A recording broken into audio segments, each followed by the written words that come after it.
o relatório do projeto de lei do Senado 308, de autoria da senadora Marta Suplicy. Em exame nesta comissão, o projeto de lei do Senado número 308 de 2015, em tramitação conjunta com o projeto de lei do Senado número 485 de 2015, os dois projetos propõem alterações do artigo 32 da Lei 9.656, de 3 de junho de 1998, que dispõe sobre os planos e seguros privados de assistência à saúde. Ambos propõem uma alteração na destinação dos recursos ressarcidos pelas operadoras ao SUS. O PLS número 308 e 215, da senadora Marta Suplicy, altera o parágrafo 1º do referido artigo 32, acrescenta os parágrafos 10º e 11º.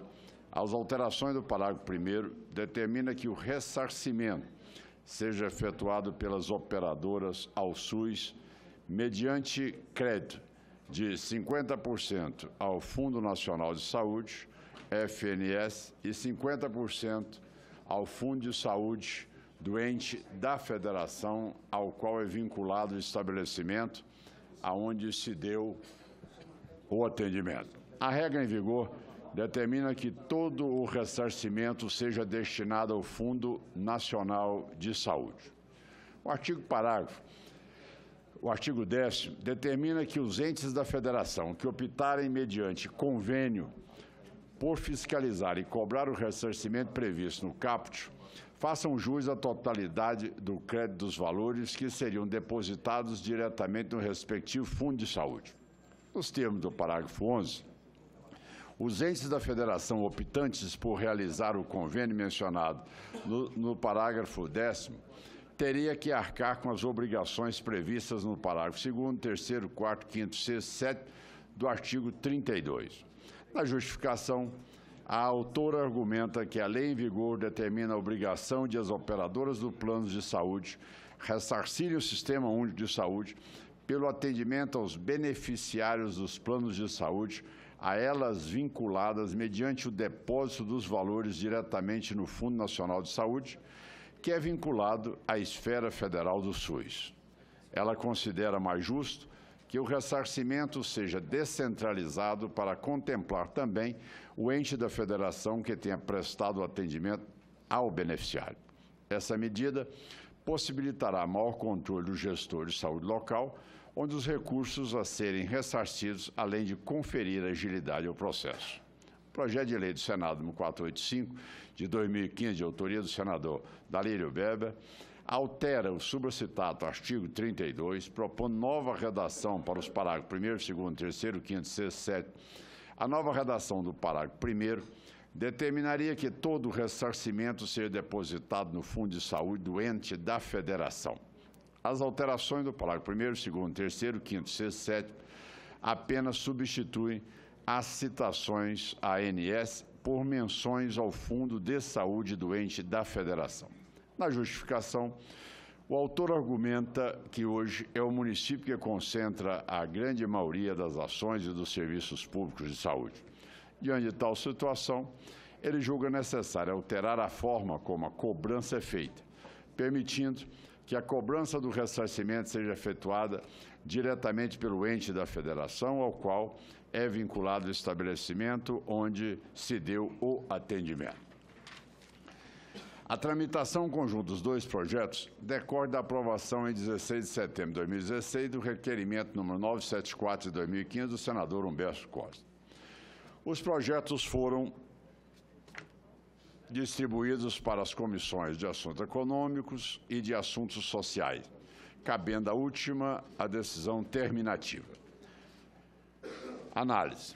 Nos termos do inciso 1º do artigo 99 do Regimento Interno do Senado Federal, compete a essa comissão opinar sobre os aspectos econômicos e financeiros de qualquer matéria que lhe seja submetida, assim como opinar, conforme o seu inciso 4º, dentre outros temas, sobre finanças públicas, normas gerais sobre direito tributário, financeiro, econômico e dívida pública. Os dois projetos sob exame propõem alteração do artigo 32 da Lei 9.656, de 3 de junho de 98, que dispõe sobre os planos de seguros privados de assistência à saúde.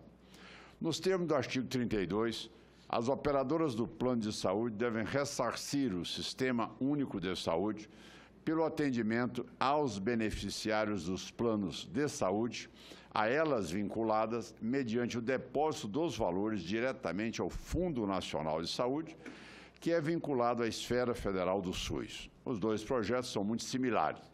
Ambos propõem uma alteração na destinação dos recursos ressarcidos em favor dos entes federados.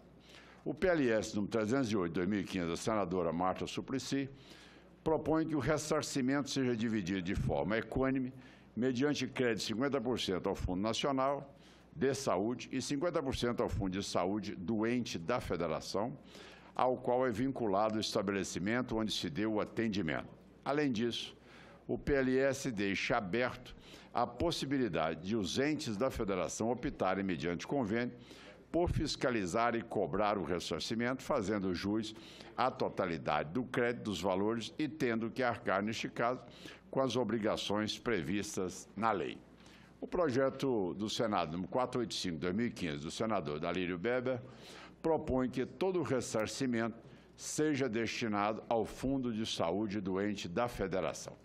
Os dois projetos, do ponto de vista jurídico, estão isentos de vícios. Nenhum deles se enquadra na reserva de iniciativa privativa do Presidente da República, de que trata o artigo 61, parágrafo 1º da Constituição Federal.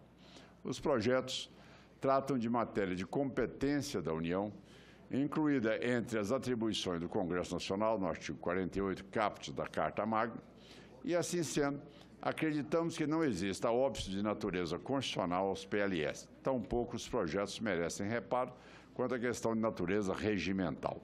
Quanto ao mérito, ambos os projetos merecem considerações positivas. Não é justo que todo o ressarcimento feito pelos planos de saúde seja depositado na ANS, uma agência federal, quanto ao atendimento aos beneficiários ocorre de forma majoritária e em ritmo crescente em unidades de saúde estaduais ou municipais. Existe, inegavelmente, uma política de descentralização que transferiu a maior parte dos estabelecimentos assistenciais para o âmbito dos estados e dos municípios. Tal política vem sendo executada em obediência ao princípio constitucional da descentralização das ações de serviços de saúde, no artigo 198, inciso 1º da Constituição Federal. Em 2007, o financiamento da saúde realizado por entes subnacionais já superava o financiamento federal.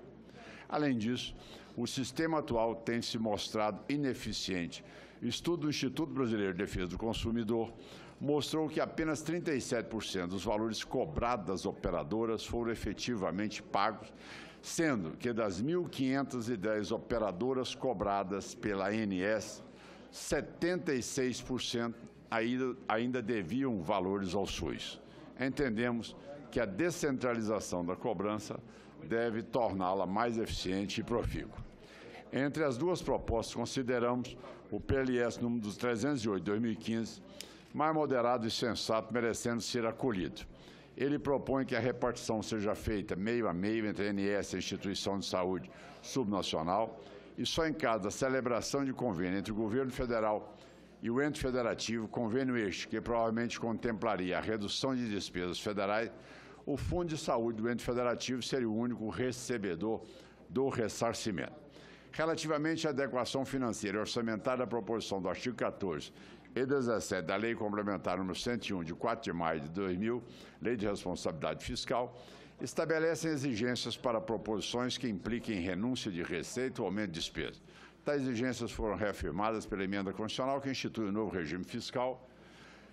A nosso ver, contudo, tais exigências não se aplicam à presente proposição. Entendemos que a aprovação de alteração na repartição dos recursos ressarcidos pelas operadoras de plano de saúde não tenha necessariamente impacto fiscal, isso porque não haverá perda da receita para o Sistema Único de Saúde, mas somente alteração na repartição dos recursos entre os diferentes entes federativos que o compõem e que a uma não cria a despesa a ser executada e a duas não corresponde a nenhuma das hipóteses do parágrafo 1º do artigo 14, que trata da renúncia de receita.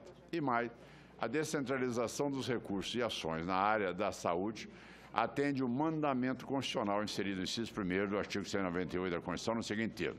Artigo 198. As ações de serviços públicos de saúde integram uma rede regionalizada, hierarquizada e constituem um sistema único, organizado de acordo com a seguinte diretriz: descentralização com direito único em cada esfera, sistema único organizado de acordo com a seguinte diretriz: descentralização com direção única em cada esfera de governo. Na versão apresentada pelo PLS no 308, duas alterações serão realizadas. Em primeiro lugar, poderá haver, mediante convênio, uma descentralização da cobrança dos recursos ressarcidos pelas operadoras de plano de saúde, descentralização esta que deve trazer aumento substancial da receita. Em segundo lugar, haverá redução no percentual destinado à ANS, algo que, de fato, traria diminuição de receitas federais. Ocorre, no entanto, que esta se dará em favor de outros entes federativos, os quais, como já consignado, também compõem o SUS, nos termos do caput do artigo 4º da Lei 8.080, de 1990, e do dispositivo constitucional supracitado.